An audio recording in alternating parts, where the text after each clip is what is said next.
go. Hi, my sister. How are you? I am so grateful to just see your smiling face. We always laugh. It's so nice to just see you and have this time. It is. It truly is. And I always got to bring up the things we talk about. I love this background. This just being able to sit at this fireplace with my sister. It's just so beautiful. It's just Let us know we're if you gonna. like it. I think it's gonna start off our conversation as we're just going to focus on different ways to meditate. On even something like this, I didn't even think about it.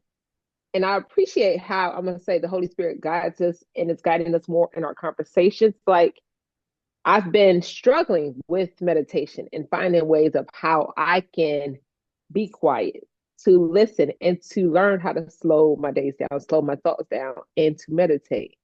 I would have never thought with our background of being in a fireplace, this would trigger something as to calm the mind down, to calm the body down, and just to allow us to just appreciate this beautiful scene that we have. And then to think about appreciating the beautiful scene that makes me then go to appreciate life in so many ways of we get to sit and view and enjoy this fireplace. We get to sit and breathe in. We get to sit and just relax and just enjoy just being alive today. That's how I want to start off. Just to enjoy being alive today. Because as survivors, we made it and so many did not. So thank you, God, for just, yes, thank you, God, for life. Giving us a breath of life and just such a good reminder that something as silly as changing a background, or maybe, like for me with the spring, I just changed the pillowcases to a brighter color and it like changes up the room. So sometimes, you know, just small little things you can change around and just can help you meditate or be more mindful by just you know, changing up colors or having a fireplace. Or, I mean, we've been having a lot of next door construction. So tell me that meditating or finding your peace of mind is not, it's been tested. And what was really nice was to see that I used things like a sound machine to play like waves, or, I love a crackling fire. Like it soothes you. So, like sometimes you have to put a little bit more into your practice, and that's what I've noticed is like, and not being like when you're meditating outside and then they're like hammer hammer hammer, realizing that you're gonna be distracted. But like what's helped me in guided meditations when they're like acknowledge it and then just try to go back to it, like, so it's like I can't stop the world from being crazy, I can't stop the loud noise, I can't stop, when you're like journaling and your cat's trying to bite the pen and you're like, but to just take a moment, and it's helped me to learn how to breathe. It's still not totally natural to me. My reaction is to react. Like I'm things happen. I'm like, so the meditation has helped. And it was something that I don't know for you. Well, probably because you're in wellness, you were always into it. I did not. I was like, meditate. I don't have time for that. I have ADHD. I can't do that. And someone's like, yeah, you need it. That's what you need it. So guess what? On that note, I'm going to respond to that to let you know, baby, me and meditation, we're not friends at all. We are not friends because I am one that I like the noise. I like to move around. I like to boom, boom, boom, boom, boom. I like to move. I need to do 25 things at once. As to a reason why, when I say, oh, why can't I sleep and why can't I relax my mind too? Because my mind is going a million miles per hour. But then on top of that, I had a stroke, which is traumatic brain injury. So now that's haywire. The rewires had to be fixed and they didn't get placed in the right place. So all of those things on top of me already not being a person to sit down and meditate, it's like, oh, yes, child. Tracey, we just gonna pray for you. So it's been a process. It's been a process indeed. So to answer that, no, meditation was not my life. But Okay. I am learning to appreciate things as literally like and before we even started, like this just gave me a new insight as to wow. Like look at what we're looking at here. And when I say that, I am talking in relation to all of us stroke survivors, as so many frustrations that we go through as, hey, I'm so mad that this happened to me. I'm so mad that I'm still stuck in the bed. I'm so mad that I can't get up and walk on my own. I'm so mad that I can't move. I'm so mad that I got to call somebody to help me go to the bathroom. I'm so mad. I'm so mad. I'm so mad. So if your mind is constantly fluttered with this, I'm mad, mad, mad, you have this loud negative noise that we're placing in our mind, placing in our forefront, placing on our body. So that's now tension, that's more pain that we're adding. And it's like, wait, you ladies are telling me to find a way to smile. How am I going to find a way to smile? I'm mad. I'm mad. My body isn't moving. I can't do the things I want to. Y'all can do it. So it's all of those things. So I'm looking at the thought process that we go through. And it's from conversations that we have with our community of survivors expressing their frustrations, which is all very prevalent, it's all very real, and it's all to be acknowledged because these are things that we're going to go through and things that flood our minds and things that disrupt our healing, things that disrupt our progression. You And we have don't think to. about it because it's loud noise that we're flooded with. And when you have that in your face, you can't make room for to look at the positive. You can't make room to look at, hey, oh, maybe I'm not able to move today because of all the loud noises and the frustration that I'm clouding myself with. And not to say that it is not prevalent to what we're going through and what you went through, but we need to find ways to kind of quiet it down a little bit in order for us to be able to get past to the next level. So even with that, I want us to kind of sit right there with ways of how we were able to get through it to get us to the next level because we were all mad or we all had the frustration of, oh my gosh, I lost my independence and now I'm dependent on somebody else and we don't know if somebody's going to want to help us. We don't know all of these things. So just to be able to sit in that and acknowledge that right here and to say that we understand your frustration and where you're going from that. I'll throw you the mic and then we can kind of go back and forth and talk about that situation right there. Absolutely acknowledging it, and letting yourself feel that, but like you said, not staying stuck in it. So one of my favorite phrases is, I'm gonna feel it, I'm just not gonna unpack and stay there, because I learned the toxic positivity doesn't work. You're going to explode. You're going to blow up on someone who doesn't deserve it if you're just trying to act like everything's all fine. Like, because I used to do that. I would say, it's good. It's good. It's good. I'm good. I'm good. At school, when I went back to teaching, that was me. No one had any idea that I was crying in my car every time. But to acknowledge those feelings and start having tools to get yourself out of it. So it's not just like when I'm angry and someone's like, you should be grateful that you're alive. Right then is not the time for me to have gratitude. It does not work with me. Okay. I kind of feel like it's like with food. You have to find the right flavor, the right kind of things that you like. So, well, you talked about meditation. That was not in the beginning, okay? Maybe you don't like that word and I'm going to change it. It's more about being mindful, taking a moment. Maybe it's when you're my favorite thing when someone says they can't meditate, I'm like, when you go on a walk, I want you to just put your phone away. And I just want you to just enjoy the nature. That's meditating. And see what pops into your mind. And what you'll start seeing is like, well, that's a different discussion. We'll go all down the meditation thing. But it's that knowing that you can have different things that help. And sometimes it is journaling and angrily getting it all out. I've screamed into pillows. I've yelled. One of the best things for me is to play some music, dance it out.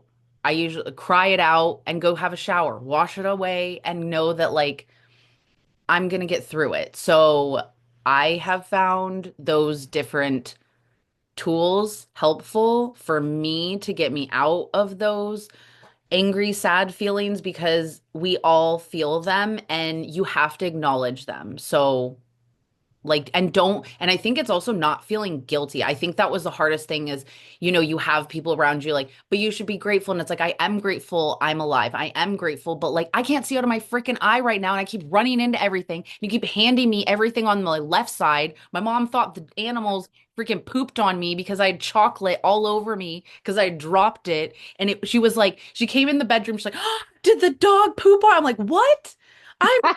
I mean, I can't see out of my eye, but I think I would smell if that happened. I'm like, it's chocolate. It has to be chocolate. So, like, I know you see me sitting here now like with those things. So it's easy to dismiss that like the work you have to do to get there. And that's why I share where I was, because I was having a lot more of the angry, sad feelings. It was not as much of the good times. And I stayed stuck in that anger a lot longer than I want any of you to. And that's why I share this, because I don't want you to like and that's how I look at it now, is like I'm like, oh, I'm so angry. And I'm like, and then I'm like, but I'm not gonna let this rob me of my joy and my day, because I can be angry about it. And then like I'm gonna move on. I'm gonna move through it, do something. And sorry, I know I just went on a Oh, tangent. no, no, no. But that's what I wanted you to do. So I'm going to take something that you said. It's not about meditation and just being completely quiet. It's finding the things that help you to get you out of that sunken place. So I can say, and I'll say, meditation was not my friend in a sense. And I'm glad you brought that up, because then I can dive in deeper. It was not my friend in a sense, because I thought meditation was, let me sit down, close my eyes. I got to, it is for some people, but me, my meditation was, hey, I'm gonna go sit in my car and I'm gonna drive. I'm gonna go sit in my car. And a lot of my times, like I can't tell you what a radio station is because I never listen to the radio station. If I'm playing something in my car, it's usually a YouTube with a pastor or something. It's just a word, just something, my motivation. So my meditation is that. But then also my meditation, in a sense I didn't call it, was for me to go to work out, to zone out, and I'll go to the gym and I work out. And I'll tell one of my secrets that if you see me in the gym, I still have music in my ear. I can't hear you, but I go to the gym full on headphones. So, baby, I don't have nothing playing because I just need to zone out. I can hear everything y'all saying, but don't walk up to me and talk to me in the gym, because I'm not coming here to talk to y'all, because that is my meditation. So that is my place to get me out of that place. That's my place to get me out of that sunken place, to get me out of that. Oh, I'm stuck in this drought of my mind trying to say, hey, I wish I was there. I hate where I am now. I wish I could do this. I could have been stuck saying, oh, I'm a bodybuilder. I'm only lifting 5 pounds. I'm a bodybuilder today. My legs don't work. I could have been stuck there, or I could go to the gym and say, hey, these 5 pounds, we just gonna hit it 100 times a day because that's all I can do. So that process, I was able to take myself out of here to get myself there.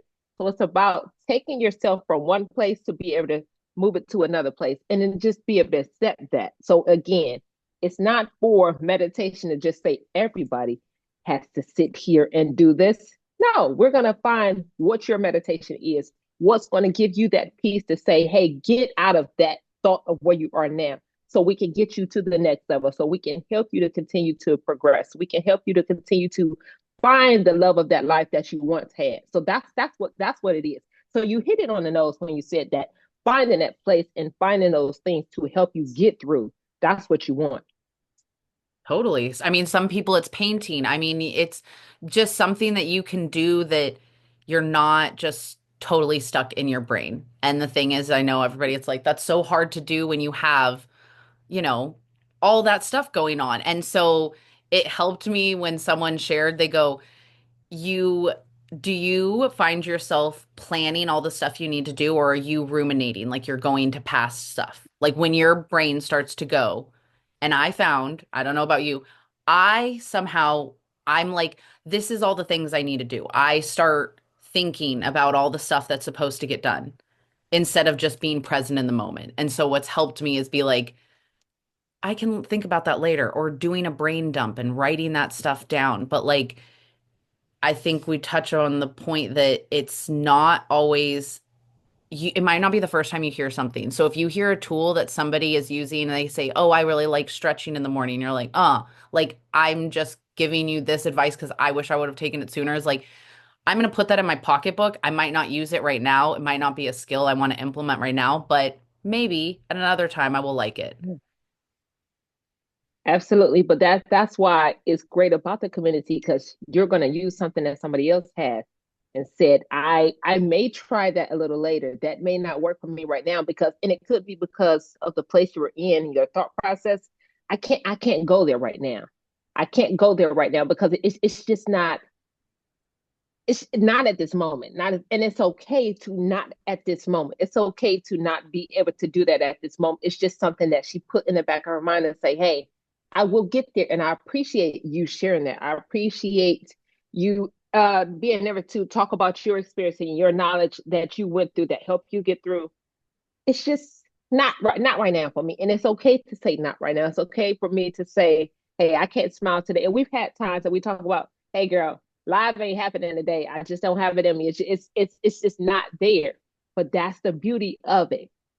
We still have that resource that we can go back to. That's the beauty of it. Hey, it's okay to be not okay. It's okay to not be able to express. It's okay to have those feelings. It's okay to share those expressions in those moments, but And don't don't think you're sit like there. going backwards or thing. And I think Yes. what a lot of us I find it's like I'm used to being the super positive one and now I can't be or I'm like and just knowing that like it's okay not you can't be 100% all the time every day. Like I think people think once you get healed or you get to a certain spot you stay like that and you don't. Like life is fluctuating, your moods are fluctuating, like your body, all these different things. So it's helped to know to give myself more grace. And I know we all say it, but like how many of you guys you say it to someone else and then you're like, but for me, it was like I still felt guilty. There was this guilt of like, I feel bad that I have to do that, or I feel bad that I have to ask for accommodations, or feel bad that I left. And now I'm really trying to work on flipping it always. When someone else does that, I never think that of them. So why am I so harsh with myself? And as survivors, I feel I've heard it so many times.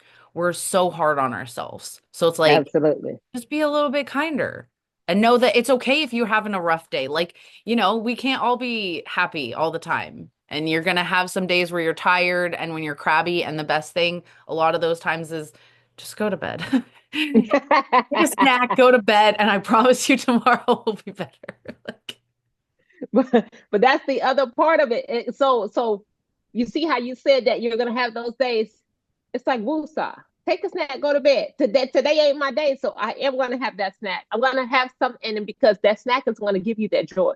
That snack is going to give you that peace of mind that you need at that moment to get you through to the next level. So it's okay, guys, to have those days that today just ain't my day. It's okay to have those moments that, hey, I just don't feel like smiling. I can't find it in me. It's all of these things that we're gonna go through. But do not feel bad for that. As long as you're not sitting in that, and I'm gonna keep talking about sitting in that because we are trying to teach you ways to progress because we don't want you to go through all of the trials and tribulations that we went through of sitting in our dark days, sitting in our depression over and over. Because now that we look on the outside and say, "Whoo, if we would have spoke about it a little more or even reached out to my community, I could have called Tawnie, said, Tawnie, and what would I do now, Tawnie girl? Today ain't the day." And we express we express that. And I'm thankful to be able to have that outlet to express it and to say, hey, today ain't the day. And it may take a simple call or just to get on FaceTime and I'll see one of the animals in the back, like, and I start smiling like, wait, what was I in the funk about? What was I calling you about? What did I say that I didn't have it in me to do what? To smile. But I made a phone call and I called you and I'm laughing at one of the animals. I'm like, or we just was able to find grace in the fact that, hey, you were there for me, or the fact to say, hey, it's okay. Give yourself grace. I understand that you feel this way and it's not bad to feel that way. So it's guys, we're really just talking about just that appreciation to be able to do this, appreciation to be able to reach out to people, appreciation to be able to find something as a painting, find something as a picture of a fireplace, the crackling sound, any of those things to say, hey, today ain't the day, but that right there, I didn't even think about it. I'm going to change the scenery and let's see what's going to happen. Instead of me sitting in this, let me change the scenery and see how my body feels. Let me change the scenery because, yes, I may only be 4 months post stroke. I'm alive. And I want to look at the fact of, hey, when I get a year, I'll be able to go back and say, oh, when I was 4 months, y'all, it was just not the time for me. It was just not. And it's easier said than done. And that's why I'm not even going to take a breath before I finish that because somebody may read this and be watching this and say, oh, you can say that now because you're 6 years post. So in that same breath, guys, it was not easy. So that's why we're sharing. That's why we're trying to give you all these tools and nuggets to not be stuck there for as long as we were, because it is a lifelong process as being a survivor. a lifelong. Every single day, you're gonna have progression, but this journey isn't gonna stop because okay, it's 6 years from now. Oh, I can do a lot more than I could do a year ago. But no, I'm still learning things. I'm still going through the emotional roller coaster. I'm still going having my ups and downs. It's listen, this is life, y'all. Even if you are not a survivor, this is life, y'all. Beautifully put. I don't even know what I can add to that. I was like, yeah, it's just life. And it is. And I feel you. And we share just to hopefully shine some light in those dark times because when I was in all that pain and I know seeing people, I was like, oh, gratitude and meditate, because I was in that. And but you can get through it. So that's why we share. And like, I just wish I could go back to that person and go, share more with the people around you because they want to help you. Like they will be there. So you don't need to isolate and be alone in this. Like you can be angry and vent it out with us. That's okay. Yeah, Like it's okay. and and I'm gonna tell you most of the time they did a study. If you can just get on with a friend for an 8 to 12 minute call, it can help. They might not solve your problems in that amount of time, but in 8 to 12 minutes, when everybody got off those phone calls, they felt better. And I know every one of you has had a time where you're just like, ugh, and you talk to someone and you're like, wow, I feel better that I just got to get that out. So I'm grateful that we have this community where we can share that. And it is not I lucked out in the fact that I was working in a school that was very open, so I had to tell everybody. So I have been open about my injuries from the beginning, and I realize not everybody can be that way. So that's why I know me and Tracy are like, if we can be the loud, vocal ones publicly to help, so please keep asking questions, keep sharing things because you are not alone. There's a whole community. It's just not all of us are as public or loud. Allowed as us. But that's why I say, listen, God gave us this loud voice for a reason. That's why we are so loud and vocal, as Tawnie said.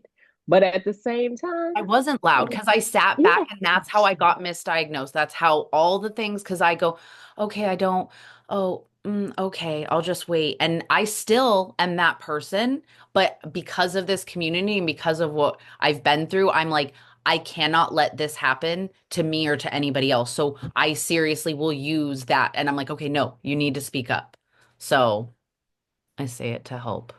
yeah, because speaking up gets you answers. When you're close, oh, what's the saying? Closed Closed mouth mouth doesn't get fed. doesn't get fed. Listen, and your misdiagnosis, if you wouldn't not continue to fight for it, or even when I woke up and I was literally on 13 different meds, I would still be on that. And I'm like, rub my lips. Yeah, I had a stroke, but I don't have any health issues, and I shouldn't be taking anything but the minimal acid baby aspirin. So yes, literally went from it was probably 13 or 14 different meds to baby aspirin, and I had to fight with me not even being able to speak after waking up from a stroke, but me pointing and to my family like, let me and me with the background. I'm looking at the man. It's like, wait, No. y'all just like, what is this? Like, and I was remember reading something like Lipitor. So I said, I used to see commercials for this all the time. Like everything they were giving me, I'm like, I still can't even speak. And I'm like, bruh, and because I'm not, and they're handing them to me to take a baby, I'm doing this. Until y'all respond to me not being able to speak, I'm gonna just keep dropping them on the floor. Until I'm not taking these. Somebody needs to come and run some more charts to see that we need to figure out why I had this. And yes, I had it, but I'm not taking other meds that's gonna cause other issues. So that was my thing, y'all. And we're not gonna go on that because that'll make it too long. But yeah, just to have that voice to speak up for yourself. It's listen, it's a blessing. So if you don't have that voice, Tawnie and Tracey, we will gladly speak up for y'all. But right now, we're asking you to just it's really, I think this our talk today will be more of change the scene. Change the scene. We're changing the scene, which will help us to change our mental state at that moment. It may not get us to where we want to be, but for that very moment, if we could find a way to change the scene, again, with a picture, a paint, a smile, an animal, a conversation, change the scene because we do not want you to be stuck where you are. Change the scene is mentally, physically, and emotionally, guys. I want you to change the scene for better days, for better progression, and for a better life. That's what I want. I want you to focus on changing our scene, guys. Honey. I love it. I was gonna throw some science on top of that if you're just like, it's training your brain, your reticular activating system. So it's the same reason why when you say, I want this new car, you start seeing everybody with that car. It's why if I tell you right now to look around your room and I want you to tell me everything that's blue, look around your room right now. Okay, now close your eyes and tell me everything that's red. You're like, what the? I can't remember anything red. You told me I ain't the seen nothing blue. red. Exactly. So if you are sitting there just thinking and focusing on all the negativity, all the bad things, you are training your brain to keep seeing all of those things. But if you start focusing and start going, oh, wow, it actually is blue outside. Oh, look at Tracy's smile. She's smiling out there. You can start training your brain to start seeing the good and start seeing more of it. Girl, I gotta listen. I know we're about to get off, but I gotta say this. So my pastor just said Sunday. It's something called the he called the sermon the blessing algorithm. He called so Pastor Keon Henderson called it the blessing algorithm. And when I tell you, baby, he was basically talking about we our algorithm is based off of the things that we're doing, the things we're constantly feeding ourselves. So he used it as an example, as they say, somebody may say, oh my gosh, social media is just filled with so much hatred. I'm tired of saying. He said, well, guess what? Those are the things that you're stopping on. You're slowing down. You're tapping the video. You're liking all of these things. Change your algorithm. Change what you're putting into your mind. Change that. My algorithm is positive messages, hair, so my algorithm doesn't have those things. It's really and it was one that he said have to find this one. The one of the greatest deceptions of the enemy is to believe that our reactions in life to negativity are automatic and not decision making, which is algorithm. So, baby, what Tawnie just said, and I'm gonna repeat it. One of our greatest deceptions of life is to believe that our reactions to negativity are automatic and not a decision based on the algorithm. So, as she just said, do not sit in it. If you keep feeding yourself with that negative energy, that's where you're gonna be at. So let's change the scene, change the algorithm. My oh, don't talk about this. This is why we be here. This is why we be here. The I synergy, I love love it. it. The alignment. Thank you. That was Yes, yes. cool. Love you guys. Bye. Love you guys. Bye.